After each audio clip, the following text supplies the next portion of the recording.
मुख्यमंत्री आदरणीय योगी आदित्यनाथ जी का आया हुआ है, तो हम सबको संबोधित करने का कष्ट करें। आदरणीय योगी आदित्यनाथ जी।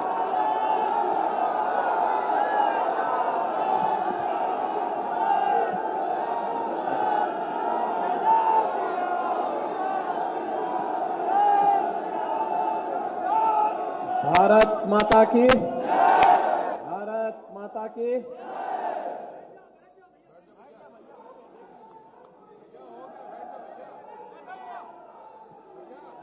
प्रधानमंत्री मोदी जी के नेतृत्व में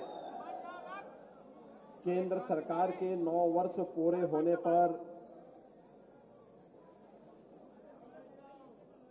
सोशल मीडिया इन्फ्लुएंसर के साथ आयोजित आज के संवाद कार्यक्रम में भारत सरकार के शहरी विकास, आवासन, प्राकृतिक गैस और पेट्रोलियम मंत्रालय के माननीय मंत्री परम सम्माननीय श्री हरदीप सिंह पुरी जी, भारतीय जनता पार्टी के प्रदेश के अध्यक्ष माननीय श्री भूपेंद्र सिंह चौधरी जी, उत्तर प्रदेश सरकार में मेरे सहयोगी उप मुख्यमंत्री द्वय श्री केशव प्रसाद मौर्य जी, श्री ब्रजेश पाठक जी, प्रदेश संगठन महामंत्री सम्मानीय श्री धर्मपाल जी, भारतीय जनता पार्टी के राष्ट्रीय प्रवक्ता श्री गौरव भाटिया जी, प्रदेश महामंत्रीगण श्री गोविंद नारायण शुक्ल जी, अनूप गुप्ता जी, संजय राय जी, सोशल मीडिया से जुड़े हुए हमारे सभी प्रदेश भर से आए हुए हमारे सभी योद्धागण और उपस्थित भाइयों बहनों, आपने पिछले एक सप्ताह में बहुत सारी घटनाओं को अपनी आंखों से होते हुए देखा होगा। प्रधानमंत्री मोदी जी की 6 दिवसीय 3 देशों की यात्रा,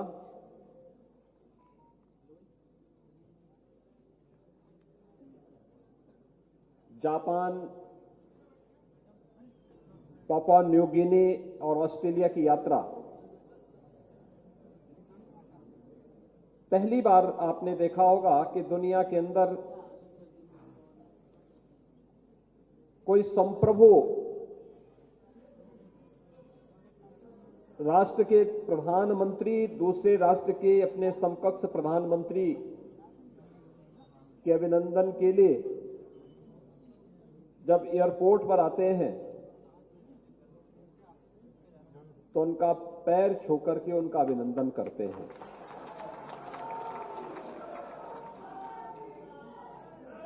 दुनिया के अंदर पहली बार ये घटना दुनिया ने देखी है। ऑस्ट्रेलिया के प्रधानमंत्री जी के द्वारा प्रधानमंत्री मोदी जी के प्रति सम्मान के जो शब्द कहे गए, मोदी इज द बॉस, बहुत बड़ा एक सम्मान का भाव है। और अमेरिका के राष्ट्रपति के द्वारा इस प्रकार की अभिव्यक्ति करना कि इच्छा होती है मैं आपका ऑटोग्राफ लूं। भाइयों बहनों, पापुआ न्यू गिनी और फिजी ने अपना सर्वोच्च सम्मान प्रधानमंत्री मोदी जी को दिया। दुनिया भर से जुड़े हुए तमाम राष्ट्राध्यक्षों ने प्रधानमंत्री मोदी जी के प्रति अपना जो सम्मान का भाव व्यक्त किया है, हम सब भारतवासी उससे गौरवान्वित हैं। लेकिन इन घटनाओं को केवल अवलोकन नहीं करना, उसका केवल आनंद ही नहीं लेना, बल्कि मीडिया ने तो इन घटनाओं को बहुत, प्रिंट मीडिया में, विजुअल मीडिया ने इसको हाईलाइट किया। सोशल मीडिया के माध्यम से हम इसे कैसे प्रस्तुत करते हैं, ये हम पर निर्भर करेगा। और उस घटना को उस रूप में प्रस्तुतिकरण, देखिए मीडिया का स्वरूप बदला है। मुझे याद है जब हम लोग राजनीति में शुरू में आए थे, प्रिंट मीडिया का बोलबाला था और प्रिंट मीडिया ही सब कुछ तय करता था। प्रिंट मीडिया के बाद हमने देखा आज से लगभग 20 वर्ष पहले विजुअल मीडिया आ गया, इलेक्ट्रॉनिक मीडिया आने लग गया, लेकिन कम संख्या थी। उसके बाद धीरे धीरे करके संख्या बढ़ती गई और पिछले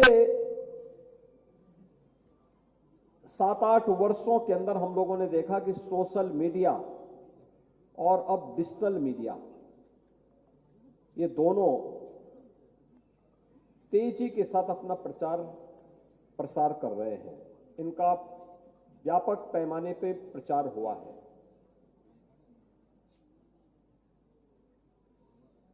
पहले लोग सुबह उठते थे तो उनके लिए समाचार पत्र चाहिए होता था। बाद में लोगों ने टेलीविजन देखना शुरू किया। अब लोग अपने व्यस्त दिनचर्या में से समय निकाल करके अपने तैयार हुए, अपना सामान्य कारोबार देखा, काम धाम देखा और फिर अपने काम पे निकल गए।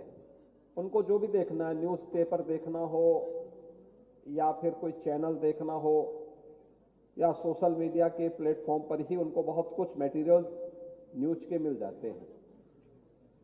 यानी स्मार्टफोन यहां आज एक बेहतरीन माध्यम हो चुका है समाचार के आदान प्रदान का भी। डिजिटल मीडिया का प्रचार भी उतनी तेजी के साथ हुआ है और सोशल मीडिया का भी। लेकिन इसका उपयोग कैसे करना है और किस रूप में करना है, याद रखना, जो मीडिया के अलग अलग रूप देखने को मिल रहे हैं वही टिक पाएगा जो अपनी विश्वसनीयता को बनाए रख पाएगा। जिसकी विश्वसनीयता होगी वही टिकेगा, बाकी तो एक समय के बाद सब अपने आप गायब हो जाएंगे। और इसलिए भाइयों बहनों, मैं आज इस अवसर पर आपसे कहूंगा कि पिछले 9 वर्ष के अंदर बदलते हुए भारत को हम सब ने अपनी आंखों के सामने देखा है। एक भारत श्रेष्ठ भारत, वैश्विक मंच पर भारत को बढ़ती हुई प्रतिष्ठा, भारत का विरासत हो या भारत का व्यक्ति, दोनों का सम्मान बढ़ा है। योग वैश्विक मंच पर छा गया। चीन जैसा देश आज के दिन पर उनके यहां सबसे ज्यादा योग की क्लासेस लग रही है, योग के पीछे भाग रहा है। आयुष दुनिया के अंदर छा गया, आयुर्वेद के पीछे लोग भाग रहे हैं। भारत वैश्विक मंच पर अनेक ऐसे कार्यक्रमों का नेतृत्व कर रहा है जिसकी आज से 9 वर्ष पहले कोई कल्पना भी नहीं कर सकता था।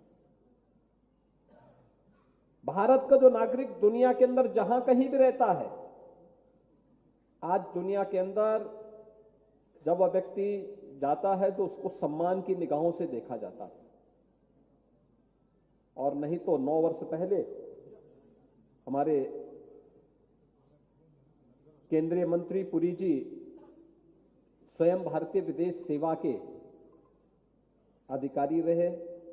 कई देशों में भारत के एम्बेसडर के रूप में उन्होंने देश की सेवा की। देश के राजनयिक संबंधों को और कूटनीतिक संबंधों को मजबूती प्रदान करने के लिए अपनी अहम भूमिका का निर्वहन किया। और उस कालखंड में उन्हें कितनी परेशानी होती रही होगी जब देश के अंदर असमंजस की स्थिति रही होगी और उनको विदेशी मोर्चे पर अपना मोर्चा संभालना पड़ा रहा होगा। कितने कठिन दौर से उस समय गुजरा होगा। लेकिन आज ऐसी स्थिति नहीं है। आज तो प्रधानमंत्री मोदी जी के नेतृत्व में भारत की ताकत का एहसास दुनिया कर रही है। क्राइसिस मैनेजमेंट के रूप में अगर कोई व्यक्ति दुनिया के अंदर देखा जा रहा है तो प्रधानमंत्री मोदी जी देखे जा रहे हैं। दुनिया के अंदर कहीं संकट आएगा, लोग आशा भरी निगाहों से भारत को देखते हैं, प्रधानमंत्री मोदी जी को देखते हैं। और ये हम सब भारतवासियों का सौभाग्य है कि आजादी के अमृत महोत्सव वर्ष में G20 जैसे प्रतिष्ठित समिट को आयोजित करने का सौभाग्य भी भारत को प्राप्त हुआ है प्रधानमंत्री मोदी जी के नेतृत्व में। और अनेक बैठकें, 150 से अधिक बैठकें अब तक भारत के अंदर अलग अलग क्षेत्रों में हो चुकी हैं। उत्तर प्रदेश में भी कुछ बैठकें हुई हैं। यानी दुनिया भारत को देखने के लिए आ रही है, भारत के सामर्थ्य को देखने के लिए आ रही है। लेकिन भारत के सामर्थ्य को दुनिया के सामने, क्योंकि सोशल मीडिया का कोई दायरा नहीं है, समाचार पत्र का एक दायरा है। अगर लखनऊ का संस्करण है तो लखनऊ में ही दिखेगा वो।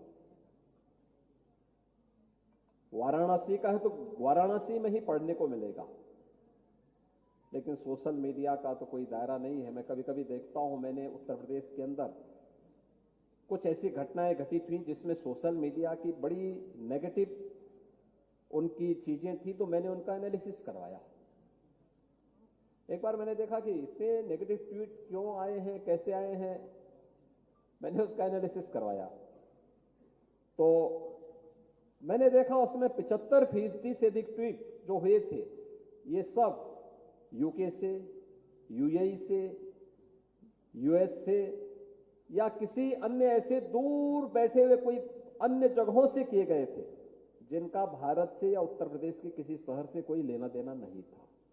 यानी आपका कोई दायरा नहीं है, आपका तो वैश्विक दायरा है। सोशल मीडिया का दायरा वैश्विक है और इसलिए अपने इस दायरे को उसी विश्वसनीयता के साथ, प्रामाणिकता के साथ प्रस्तुत करने के लिए आप सबको अपने आप को तैयार करना होगा। वैश्विक मंच पर बढ़ती हुई भारत की प्रतिष्ठा हो या राष्ट्रीय और आंतरिक सुरक्षा के मुद्दे पर भारत के द्वारा सुदृढ़ की गई अपनी स्थिति, भारत के अंदर इंफ्रास्ट्रक्चर डेवलपमेंट का हो या विरासत के सम्मान का, भारत के अंदर गरीब कल्याणकारी योजनाओं का हो या युवाओं को स्वावलंबन के मार्ग पर अग्रसर करके या महिला सशक्तिकरण के लिए बेहतर कदम उठाने का, ये हर एक क्षेत्र में कुछ न कुछ नया हुआ है। और उस सभी बातों को अगर हम सोशल मीडिया के माध्यम से हाईलाइट करेंगे, अधिक से अधिक व्यक्ति तक हम पहुंच सकते हैं, अधिक से अधिक लोगों को अपने साथ जोड़ सकते हैं, सही तथ्यों से उन्हें अवगत करा सकते हैं। क्योंकि जो कुछ भी मिलेगा वह जब आप उस प्रकार का मटेरियल देंगे तो ही लोग उसको स्वीकार कर पाएंगे, अंगीकार कर पाएंगे और उसकी प्रामाणिकता भी होनी चाहिए। अगर वह कहीं से उसको क्रॉस चेकिंग करता है तो उसको उन स्थितियों में वह सत्य के नजदीक दिखना चाहिए, सत्य दिखना चाहिए या सत्य के नजदीक दिखना चाहिए, तो विश्वसनीयता बनी रहेगी। नहीं तो होता क्या है, आपने देखा होगा, एग्जिट पोल आते हैं, जो जमीनी धरातल पर कार्य करता है उसके सही आंकड़े आते हैं और अब तो लोग बोलने लग गए, यार देखो इसी का सही आएगा, बाकी तो सब ऐसे ही बोलते हैं। तो ऐसे ही आपके बारे में भी कोई गलत धारणा ना बनाए और सचमुच जितना कार्य हुआ है, जिस भी क्षेत्र में आप देखेंगे, किसी भी क्षेत्र में, किसान कल्याण का हो, युवा कल्याण का हो, महिला सशक्तिकरण का हो, श्रमिकों के कल्याण का हो या फिर व्यापारी कल्याण का हो, वन नेशन वन टैक्स का हो, इंफ्रास्ट्रक्चर का हो, इंफ्रास्ट्रक्चर में भी अलग अलग सेक्टर में अलग अलग जो कार्य हुए हैं, कहीं हाईवे बने हैं, एक्सप्रेसवे बने हैं, इंटरस्टेट कनेक्टिविटी बेहतर हुई, पहले से बहुत अच्छी हुई है, एयरपोर्ट्स बने हैं, उड़ान जैसी योजनाओं ने एक सामान्य नागरिक को भी वायु सेवा और हवाई जहाज से चलने की सुविधा उपलब्ध करवाई है। ये बहुत सारी योजनाएं हैं जिनको एक एक करके अगर हम गिनना प्रारंभ करेंगे तो यह हमारे लिए स्वयं भी प्रतिदिन का एक बहुत बड़ा कार्य हमें प्राप्त होता है। अब उत्तर प्रदेश के अंदर ही अगर आप देखेंगे, अगर देश के अंदर 3 करोड़ से अधिक गरीबों को एक एक आवास मिला है तो ग्रामीण और शहरी क्षेत्र में उत्तर प्रदेश में 54 लाख गरीबों को एक एक आवास मिला है, 54 लाख गरीबों को, और ये पिछले 6 वर्ष के अंदर मिला है। इन 6 वर्षों में 54 लाख गरीबों से हम आधा मिनट का उनका थोड़ा सा वीडियो लेकर के उसी को हम सोशल मीडिया में वायरल कर लें। कैसे एक योजना आर्थिक स्वावलंबन का आधार बनती है। मैं अयोध्या की एक घटना आपको पिछली बार भी बताया था और मैं फिर अब उसको दोहराना चाहूंगा। विगत लोकसभा चुनाव में मुझे भारत निर्वाचन आयोग ने बैन कर दिया था। चुनाव चल रहे थे, बीच चुनाव में 3 दिन के लिए मुझ पर बैन लग गया। अब मेरे लिए परेशानी थी, 3 दिन मुझ पे ही बैन लग गया, प्रचार नहीं कर सकता था, मीडिया में भी कोई मेरा इंटरेक्शन नहीं हो सकता था, मुझे कोई बयान नहीं देने थे। अब क्या करूं? तो पहले दिन ही मुझे अयोध्या से एक निमंत्रण आया। मैंने कार्यक्रम बनाया था, अयोध्या जाऊंगा, श्री राम जन्मभूमि और हनुमानगढ़ी के दर्शन करके फिर वापस आऊंगा। तो अयोध्या से एक निमंत्रण मुझे मिला। एक अनुसूचित जाति के एक व्यक्ति ने मुझे आमंत्रित किया कि आप अयोध्या आ रहे हैं, आप मेरे घर में आ जाते तो अच्छा रहता।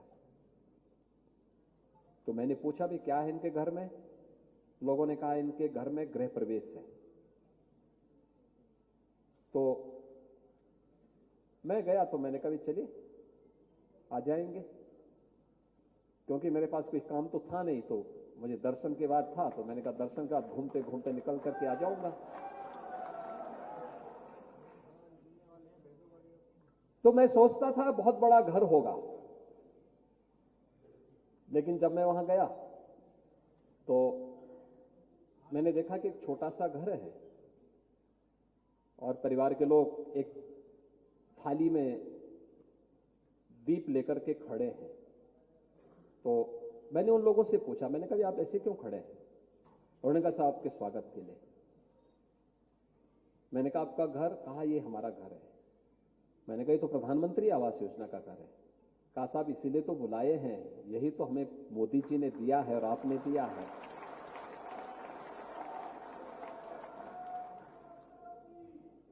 यानी वो व्यक्ति उसे कहता है कि ये घर आपने मुझे दिया है और इसलिए मैं इसके गृह प्रवेश में चाहता था कि कोई आ जाता, कितना अच्छा होता। और तो मुझे पता लगा कि आप पे बैन लगा हो, आपके पास कोई काम तो होगा नहीं, इसलिए हमारे घर ही आप आ जाएंगे।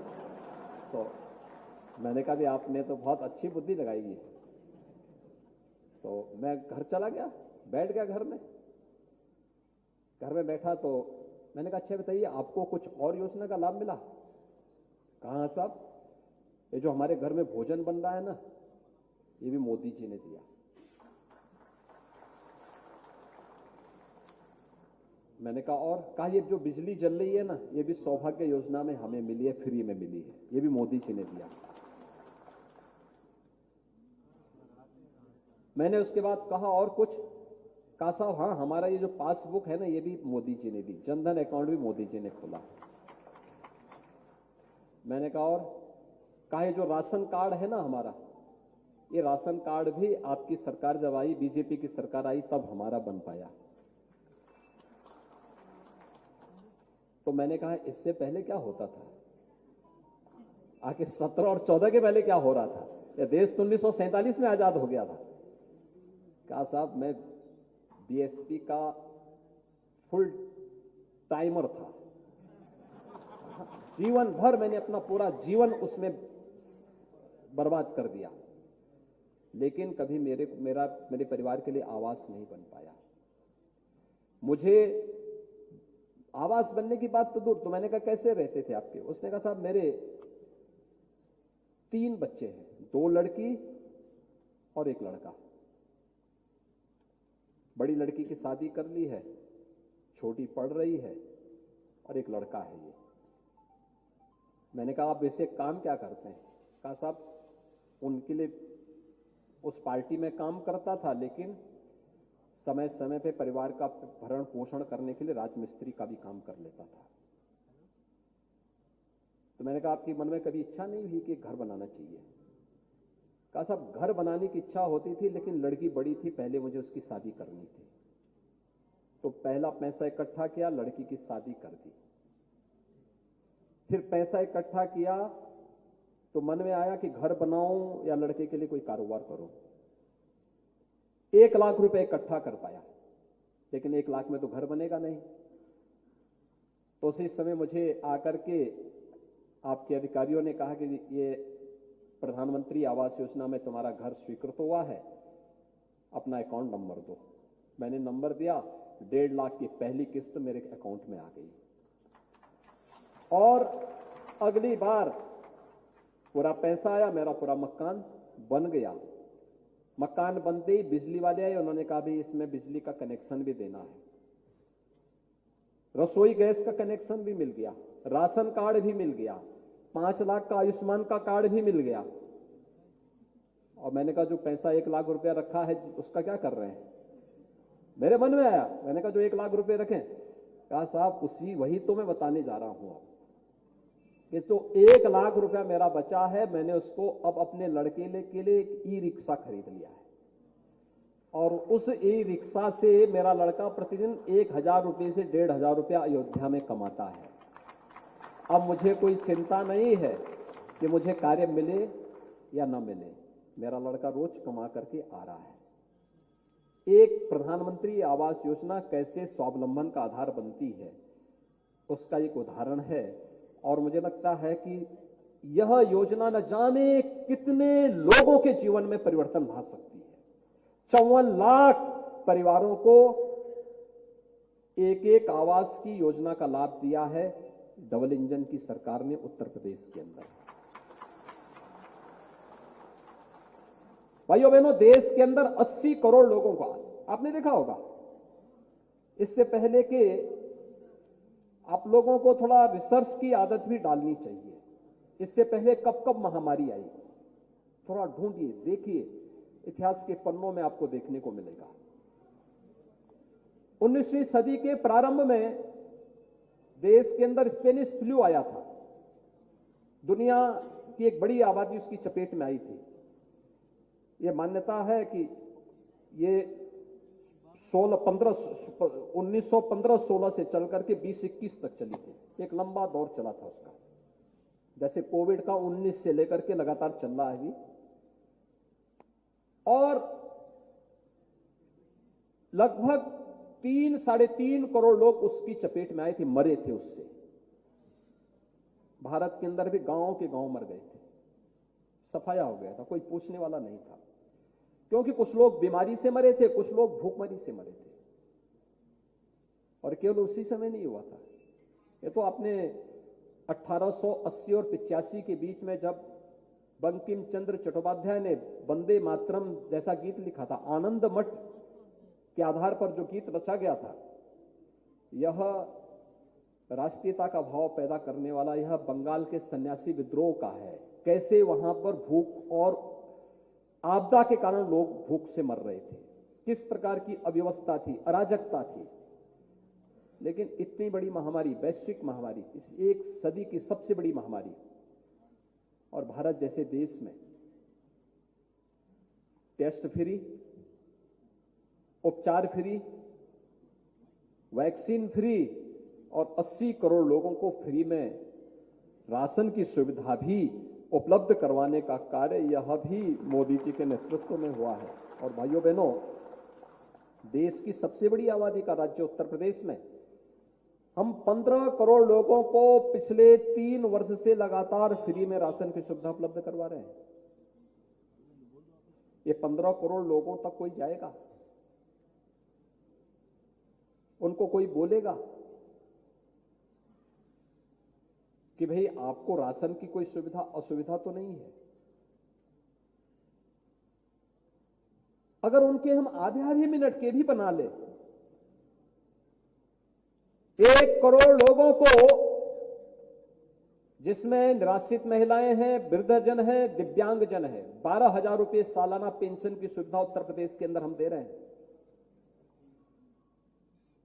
10 करोड़ गरीबों को, 10 करोड़ नागरिकों को उत्तर प्रदेश के अंदर 5 लाख रुपए की आयुष्मान भारत की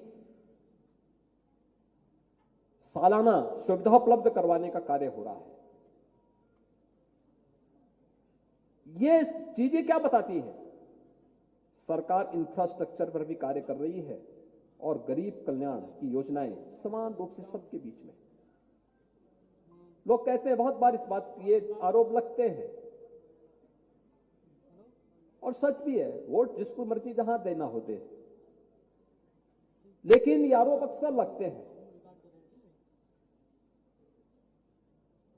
कि मुस्लिम वोट नहीं दिया। हम कितना उनके पास गए?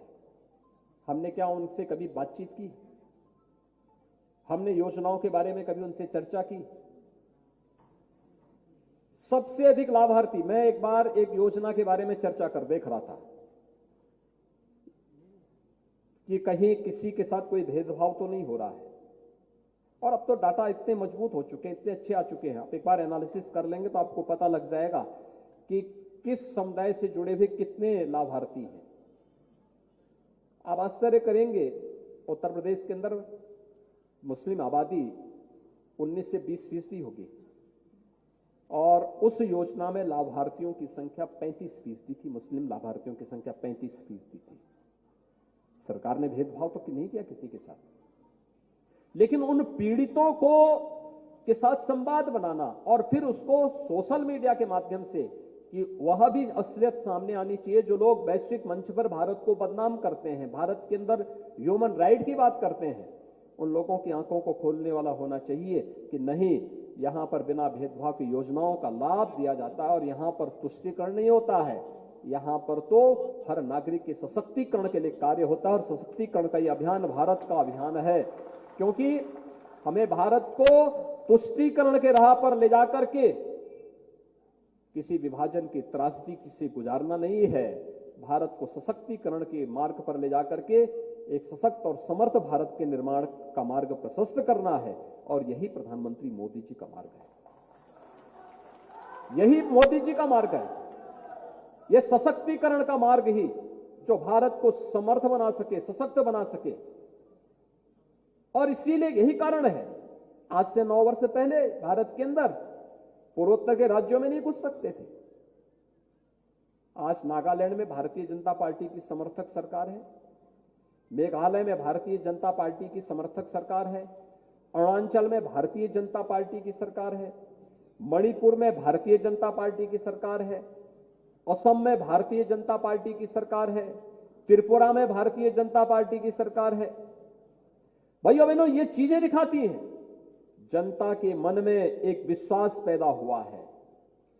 हर केंद्रीय मंत्री हर 15 दिन में वहां जाकर के 3 दिन वहां कैंप करता है, गांवों में जाता है। वहां का प्रशासन जाए ना जाए, लेकिन केंद्रीय मंत्री वहां जाकर के प्रधानमंत्री मोदी जी को रिपोर्ट करता है कि नहीं, ये कार्य हो रहे हैं और इन कार्यक्रमों को इस रूप में आगे बढ़ाया जा रहा है। लोगों के मन में एक विश्वास पैदा हुआ है। पूर्वोत्तर का ये संवाद आज वहां को पूरी तरह अलगाववाद से मुक्त कर चुका है। जम्मू और कश्मीर आपके सामने है। अभी G20 का समिट जम्मू कश्मीर में हुआ। दुनिया के 20 देशों के प्रतिनिधि, 9 मित्र देशों के प्रतिनिधि और अन्य 7 देशों के लोगों ने भी उसमें भागीदारी की। और मान कर सकते हैं 200 विदेशी डेलीगेट्स आए हों, पूरे कश्मीर के अंदर घूम करके आ गए हों, 3 दिन का समिट भी संपन्न हो जाए। ये आज का कश्मीर है। कश्मीर विकास की राह पर आगे बढ़ चुका है। कश्मीर में अब पाक अधिकृत कश्मीर से आवाज उठ रही है कि हमें भी अब इस पाकिस्तान से मुक्ति दो, भारत के अंदर फिर से वापस लागने का कार्य करो। वे मांग वहां पे उठने लग गई है। आपने देखा होगा पाकिस्तान के अंदर की क्या स्थिति है। 5 किलो गेहूं के लिए छीना झपटी हो रही है। यानी दुनिया को आतंकवाद की भट्टी में झोंकने वाला आज एक एक रोटी के लिए तरस रहा है। और भारत समृद्धि की एक नई नई राह चढ़ रहा है। भारत का सबसे जो उपजाऊ लैंड था वो अब पाकिस्तान की ओर गया, लेकिन वो संभाल नहीं पाया। उसको अपने आप में विश्वास नहीं था। परिणाम क्या है? भारत की अर्थव्यवस्था 9 वर्ष में 10 से घट करके दुनिया की 5वीं बड़ी अर्थव्यवस्था भारत बना है, और पाकिस्तान दरिद्रता की नई नई सीढ़ी चढ़ता हुआ आगे बढ़ रहा है। यही अंतर है। एक भारत समृद्धि की नई सीढ़ियों को चढ़ रहा है और एक पाकिस्तान है वो दरिद्रता की सीढ़ियों को चढ़ता हुआ नरक की गर्त में गिरता जा रहा है। भाइयों बहनों, हमें इन सभी बातों को, और आप तो बहुत अच्छा कैप्शन बना लेते हैं, आपको बताने की आवश्यकता नहीं इसमें सोशल मीडिया में। तो कल क्यों जो मुझे बता रहे थे, अपने स्मार्टफोन पे देखिए, संसद का बहिष्कार विपक्ष ने किया, एक कार्यकर्ता ने कितना अच्छा इसमें वो किया है। मुझे लगता है कि अच्छे और सरल भाषा में हम बहुत सारी चीजों को दे सकते हैं, लेकिन साथ साथ उन लोगों के साथ संवाद बनाने की कला भी हमें सीखनी होगी, अधिक से अधिक लोगों के साथ, और फिर उसको अधिक से अधिक लोगों तक प्रचार प्रसार करना। हर व्यक्ति के मन में एक विश्वास, अगर 54 लाख लोगों को आवास मिले हैं, जो बचे खुचे होंगे आने वाले समय में उनको भी मिलेगा, कोई संदेह नहीं होना चाहिए। और हमने तो दिया। शेख सूची जब बनी थी जिसके अनुसार ये आवास मिल रहे थे ग्रामीण क्षेत्र में, तब न केंद्र में भारतीय जनता पार्टी की सरकार थी, न प्रदेश में हमारी सरकार थी, भाजपा की सरकार थी। प्रदेश में तब सपा और बसपा की सरकारें थीं और केंद्र में कांग्रेस की सरकार थी। उन्होंने जिस प्रकार की उसमें सूची बनाई होगी, बहुत सारी गलतियां थी, तब भी बिना किसी भेदभाव के उन लोगों को दिया जा रहा है। और उत्तर प्रदेश के अंदर हम लोगों ने देखा कि भाई इसमें तो बहुत सारे वंचित अभी पा नहीं रहे हैं। हमने उत्तर प्रदेश के अंदर सीएम आवास योजना एक अलग से योजना भी बनाई। मुसहर लोग लाभान्वित हो रहे हैं। कोल, सहरिया, थारू, चेरो, इन सभी जातियों को उसके साथ जोड़ा गया है। बनटांगिया, ये सभी लोगों को 100% सिचुएशन की तरफ हम लोग लेकर के गए। सभी प्रकार की योजनाओं का लाभ दिया जा रहा है। उन लोगों से संवाद कौन करेगा? उनसे संवाद करना आधे आधे मिनट का वीडियो बना करके, और फिर उसको अगर आप बना करके अपने सोशल मीडिया प्लेटफॉर्म के माध्यम से भी और नमो ऐप्स के साथ भी उसको जोड़ने का कार्य कर देंगे, इतना ज्यादा वह पॉपुलर होगा देश के अंदर। हर एक योजना का अलग अलग समय में अलग अलग योजना, अलग अलग ग्रुप, अलग अलग योजना को लेकर के प्रदेश भर में इस अभियान को, कैंपेन को आप चला देंगे, तो मुझे लगता है कि 2024 का आधा कैंपेन तो आप लोग स्वयं अपने इस डिजिटल प्लेटफॉर्म के माध्यम से आगे बढ़ा सकते हैं। बहुत अच्छे ढंग से उसको आगे बढ़ा सकते हैं। इंफ्रास्ट्रक्चर के ही आप देखें कितना कठिन होता था। आज मैं देखता हूं दिल्ली से अगर किसी को लखनऊ आना होता है, वह बाई रोड आ जाता है। उसको अब एरोप्लेन, बहुत जहाज की, हवाई जहाज की बहुत इंतजार नहीं करता हो। बलिया से किसी को लखनऊ आना होता था, पहले 8 से 9 घंटे लगते थे। आज मात्र 3 घंटे में बलिया से वह लखनऊ आ सकता है, पूर्वांचल एक्सप्रेसवे, पूर्वी उत्तर प्रदेश की कनेक्टिविटी को। और भाइयों बहनों, यही नहीं, कोई कल्पना करता था? देखिए, आज से लगभग 2000 वर्ष पहले, जो भारत का स्वर्ण युग कहा जाता है, चंद्रगुप्त मौर्य और अशोक के समय भारत के अंदर कनेक्टिविटी के 2 पथ बनाए गए थे, एक उत्तर पथ, एक दक्षिण पथ।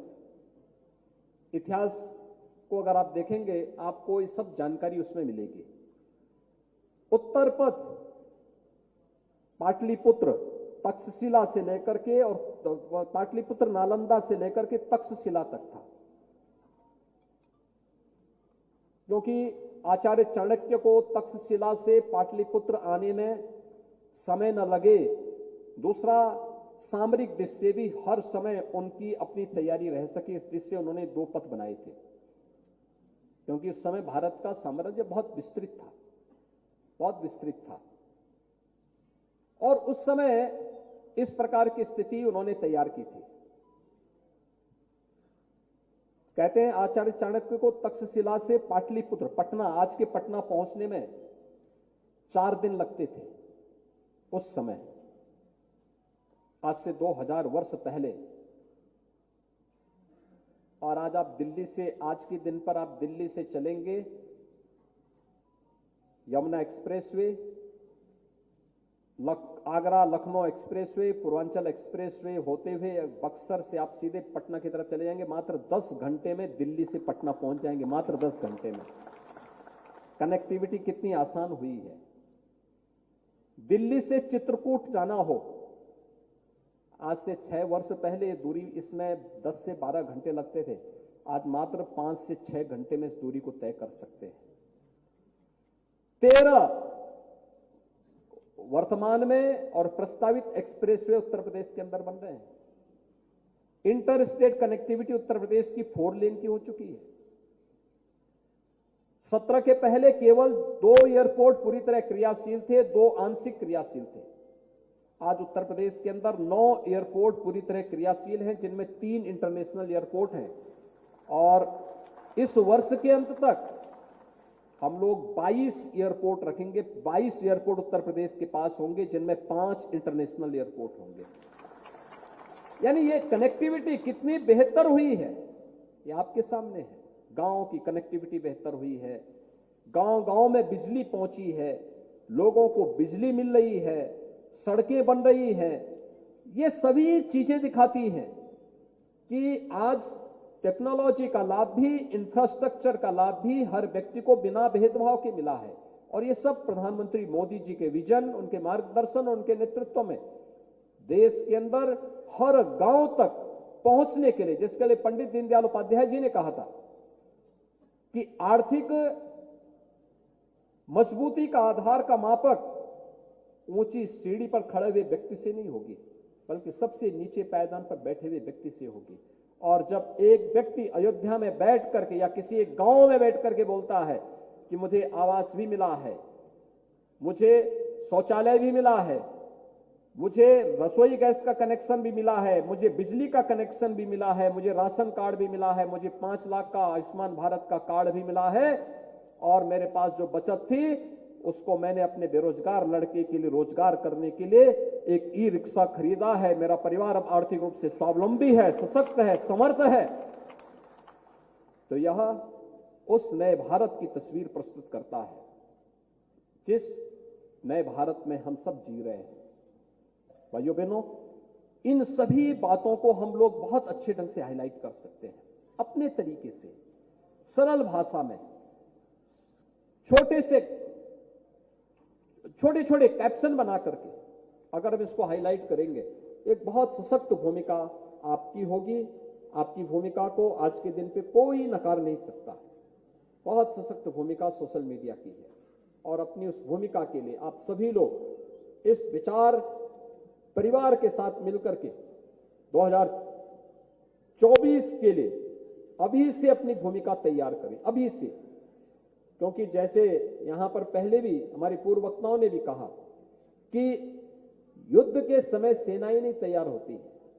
जब युद्ध छिड़ जाता है तब सेनाएं तैयार नहीं होती। सेना तैयार करने का सबसे सशक्त समय है, और वह आपके लिए जितने भी लाभार्थी वर्ग है, अलग अलग लाभार्थी समूहों को अभी से जोड़ना, अभी से उनका इंटरव्यू तय कर लेना, और फिर एक साथ एक एक इन्फ्लुएंसर के पास 2-2 लाख 5-5 लाख के इंटरव्यू हो, और फिर जैसे कोई बोले कि साहब क्या मिला, उस समय 5 लाख के इंटरव्यू उसमें डाल दो।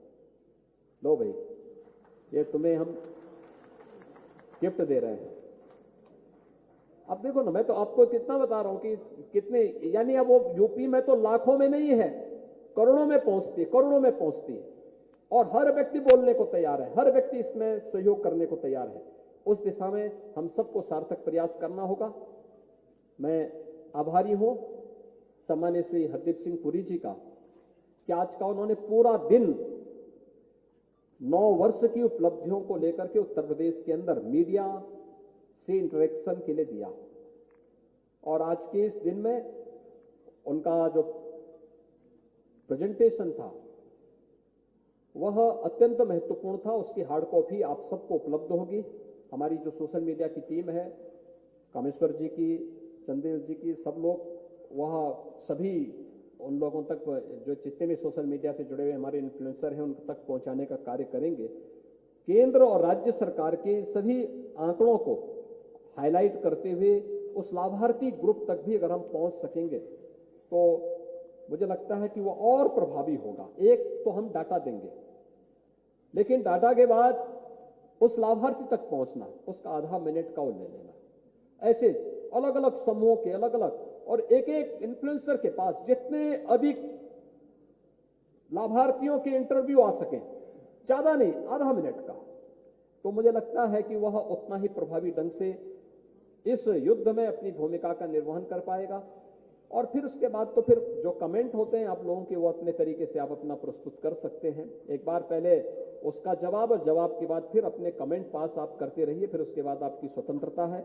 आज के इस अवसर पर मैं एक बार फिर से सोशल मीडिया इन्फ्लुएंसर में आपने जो उत्साह दिखाया है, मैं इसके लिए आप सबका हृदय से अभिनंदन करता हूं, क्योंकि आपके उत्साह के कारण ही हमारे केंद्रीय मंत्री पुरी जी ने उन्होंने कहा कि नहीं, मैं भी अब इन युवाओं की तरह ही बोलूंगा।